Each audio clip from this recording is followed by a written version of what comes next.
എന്നുള്ളത്.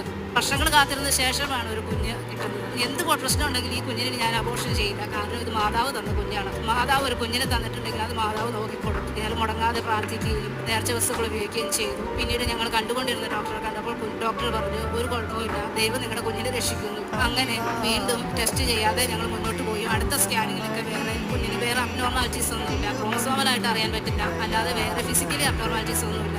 അങ്ങനെ ഞങ്ങൾ പ്രാർത്ഥനയോടെ മുന്നോട്ട് പോവുകയും അതിനുശേഷം ഓരോ സ്കാനിങ്ങിന് പോകുമ്പോഴും ഞാൻ മാതാവിൻ്റെ കാശ് കയ്യിൽ കരുതി പ്രാർത്ഥിച്ചുകൊണ്ടാണ് പോകുന്നത്. അങ്ങനെ 2024 എനിക്ക് ഒരു മിടുക്കനായ കുഞ്ഞിനെ തന്ന മാതാവ് എന്നെ അനുഗ്രഹിച്ചു. ഒരുപാട് പേര് എന്നെ പരിഹസിച്ചിരുന്നു ഞാൻ ഇങ്ങനെ വരുമ്പോൾ. കാരണം എന്താണെന്ന് വെച്ചാൽ, നിങ്ങൾ ചോദിക്കുന്നതൊക്കെ തരുന്നതാണോ ദൈവം എന്ന് ചോദിച്ചു. ചോദിക്കുന്നത് തരാനല്ല, അറിഞ്ഞു തരുന്നത് ദൈവം. നിങ്ങൾ പിന്നെ നിങ്ങളുടെ ഓരോ ആവശ്യങ്ങൾ പറഞ്ഞ് ചോദിച്ചാൽ ദൈവം നിങ്ങൾക്ക് തരുന്നത് എങ്ങനെയാണെന്ന് ചോദിച്ചു. അങ്ങനെയുള്ളവർക്ക് അവിടെ പറയാൻ എനിക്ക് പ്രത്യേകിച്ച് മറുപടി ഒന്നും ഉണ്ടായിരുന്നില്ല. ഞാൻ മാതാവിനെ വിശ്വസിക്കുന്നു എന്ന് മാത്രം പറഞ്ഞു. എനിക്ക് പറയണ്ട അവരോട്, എനിക്ക് കാണിക്കും. എൻ്റെ വിശ്വാസത്തിൻ്റെ ഫലമാണ് എൻ്റെ